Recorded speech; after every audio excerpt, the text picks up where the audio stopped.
Why wait to see if you'll get something you like this Valentine's Day when you can go to BlueNile.com and find something you'll love? Whether you're looking to treat yourself to a little winter sparkle or show a galentine how much you appreciate them, Blue Nile offers a wide selection of high-quality designs, expert guidance, and free 30-day returns for the ultimate peace of mind. You can even design your own jewelry. Right now, save up to 50% at BlueNile.com. That's BlueNile.com.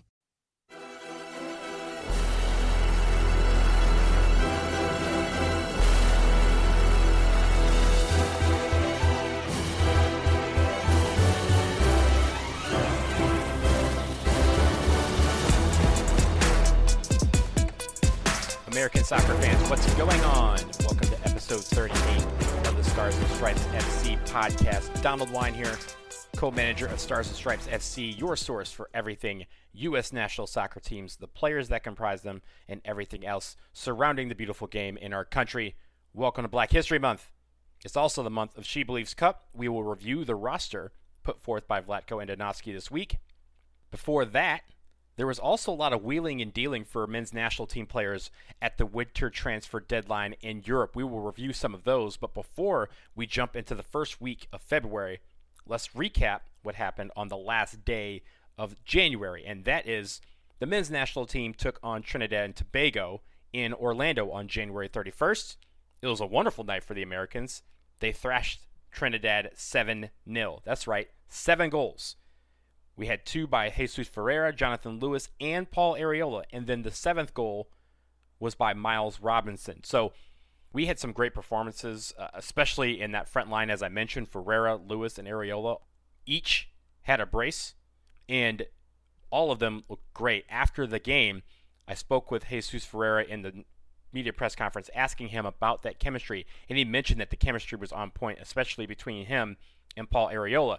They are all linked up to create some goals. Jesus Ferreira had 3 assists as well. So he was the man of the match for Stars and Stripes FC, for U.S. Soccer Insiders, basically for everyone. He was the man on Sunday night, and it was great to see him in his second cap for the United States do so well. Jonathan Lewis, a guy that we've seen could be an option on the flank, really did well in his performance. And Paul Arriola. Paul Arriola really, again, he's been very solid, and we'll talk about where his move is later on, but he was able to once again put in an effective shift. 2 goals. He had a goal against El Salvador. A great performance for him, especially coming back from that ACL tear. He looks to be close to 100%, and if he's not 100%, God only help everyone else when he does become 100%. The offense wasn't the only thing that was clicking, though. Matt Turner had his debut as the goalkeeper, made a penalty save. The only save he needed to make during the match, and it was a big one. He stopped a penalty save and just really commanded the back line. He, whenever they ended up getting the ball in the back, which wasn't very often, there wasn't a lot going on for the defense, but when they did have it, he was able to gather the ball, pass with effectiveness. He was 100% on his passes. And like I mentioned, the defense, they didn't have to do much, but they even contributed on the offensive end. Miles Robinson, as I mentioned, scored one of the goals the other night, assisted by his center back pair, Aaron Long. So they cleared out the Soca Warriors for the most part. They did give up the penalty, but it was stopped. So that was okay in the end. But overall, it was a good night at the office for them. It was a good night for everyone associated with the men's national team. And from here, we have a lot of players who you got to feel good about calling in for Olympic qualifying. Did we find some guys that could contend for the full men's national team roster? Yeah, possibly. You can't overlook the chemistry that Paul Arriola, Jesus Ferreira, and Jonathan Lewis had on the field. That's going to be crucial for this team because we have a busy year and there's not going to be a lot of time for these guys to gel. So any chemistry that you can find is going to be useful. But the experience all of these players had is going to be useful down the road, starting with Olympic qualifying in March for the U-23s. Hopefully, the players that were on this roster that are called in are able to maintain their fitness during this month and be ready when that camp prepares to get us to Tokyo.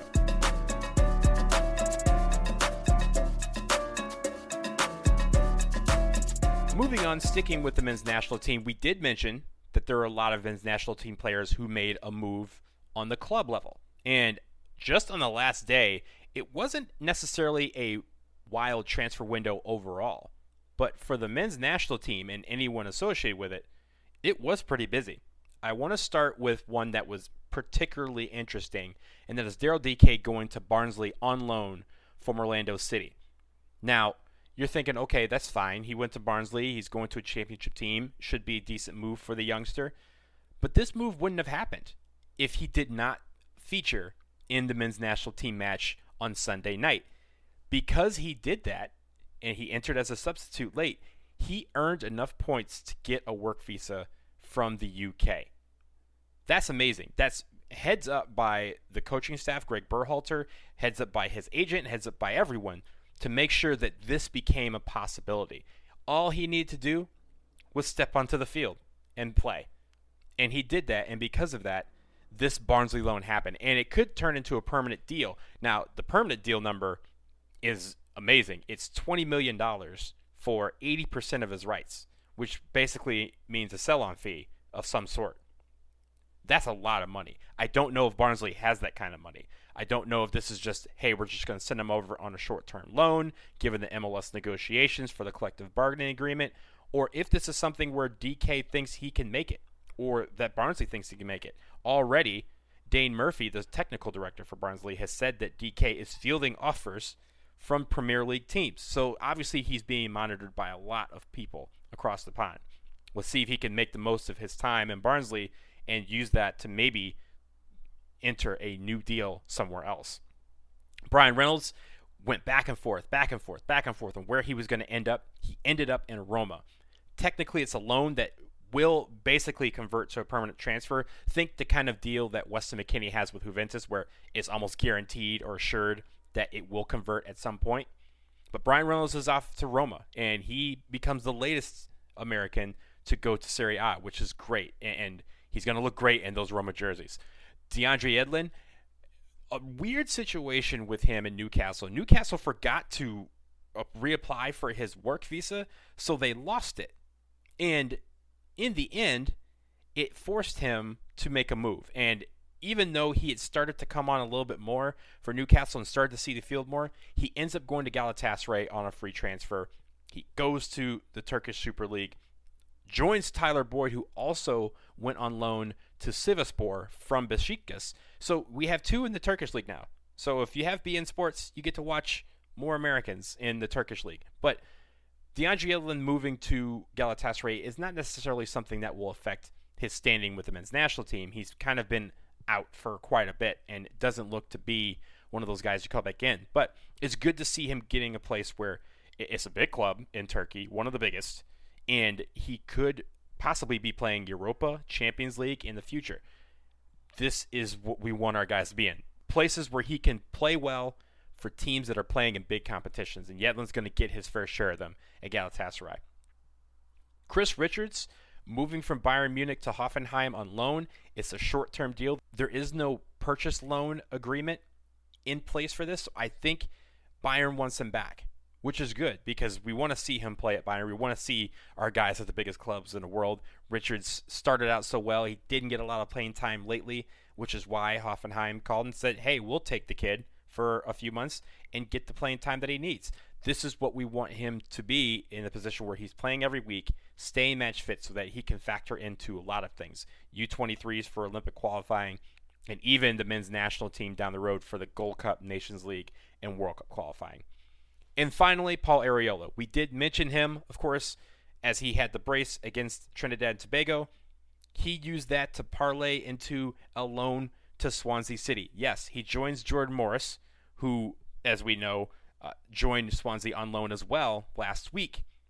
And it was interesting because from a DC United perspective, his post a couple of days ago seemed more like a I'm gone for a little stint. It seemed more like, yeah, I'm going on loan, but I'll be back. He thanked them for his 3.5 years in DC, thanked the fans, and it sounds like he might be out of here. Now, there is no purchase agreement with this loan, so there's no option for them to buy, but it sounds like DC United and Swansea will work on something during this loan.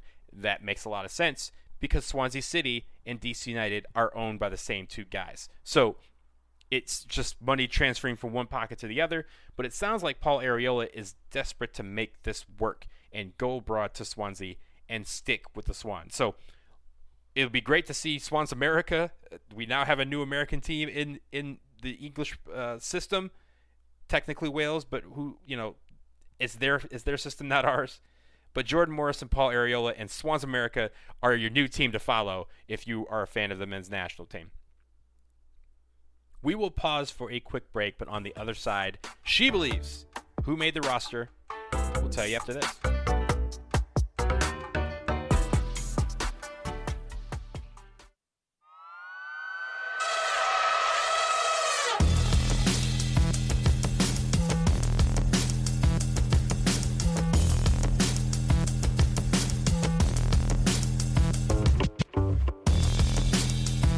We are back, and we are shifting focus to SheBelieves Cup. The annual competition begins on February 18th, continues on the 21st and the 24th. The teams trying to knock off the best team on the planet, Canada, Brazil, and Argentina. And on Monday, Vlatko Andonovski released his roster of players that will compete in SheBelieves Cup. Now, I'm going to go through this roster, and there's a part at the end that I want you to pay particularly close attention to. But we start with the goalkeepers. We have Jane Campbell, Casey Murphy, and Alyssa Nair. Those are some pretty easy candidates. Casey Murphy being the lone addition from last month's roster to this month's roster. Alyssa Nair, obviously, the number one there. Jane Campbell, you have to figure, is the number two. Defenders, Elena Cook, Abby Dahlkemper, Tierna Davison, Crystal Dunn, Kelly O'Hara, Midge Purse, Becky Sauerbrunn, and Emily Sonnet. Again, I don't think there's any changes here. There might be one or two that we will talk about later that are not on this roster, but for all intents and purposes, this roster for the defenders, standard operating procedure. Midfielders, Julie Ertz, Lindsay Horan, Rose Lavelle, Katarina Macario, Christy Mewis, and Samantha Mewis. Again, makes sense given how all those players have played. These are the 6 midfielders that make it on the SheBelieves roster. And then your forwards, Carly Lloyd, Alex Morgan, Kristen Press, Megan Rapinoe, Sophia Smith, and Lynn Williams. The one person probably missing from there, Tobin Heath, she's out with injury. But other than that, this seems like a pretty straightforward forwards list. Now, Vlatko Andonovski added a training player roster of 3 players, Emily Fox, Jaelin Howell, and Mallory Pugh. Now, in his press conference for this roster, I asked him what that meant, and if training players, what that means that they're not on the roster but they're training. And Vlatko, particularly in the case of Emily Fox and Jaelin Howell, he wants them in camp to get a feel for the system, even if they're not on the roster and they're not going to play. So this is an opportunity for Emily Fox and Jaelin Howell to really continue to learn the system, continue to learn his style of play, what he expects, how these players work with each other in the effort to try and work their way into the mix in the future. The same with Mallory Pugh, who's just trying to keep fitness. She's been injured for quite a bit, and she's starting to come back. This is a way for her to get back into match fitness. Vlatko also said, don't read into people who didn't make this roster, but that's what we do here. So Tobin Heath, as I mentioned, not in this roster due to her ankle injury that will keep her out for a couple months. But Allie Krieger and Ashlyn Harris, they don't make this roster. And one has to wonder if they're on the outside looking in for the Olympic roster, if they can't even make the SheBelieves roster, which is larger. The SheBelieves roster is 23 players. The Olympic roster is 18 plus a couple of alternates. But for the players on this roster, we will see them when they take on Canada on the 18th, Brazil on the 21st, and Argentina on the 24th. All games will be in Orlando, and all, of course, should be very exciting to watch.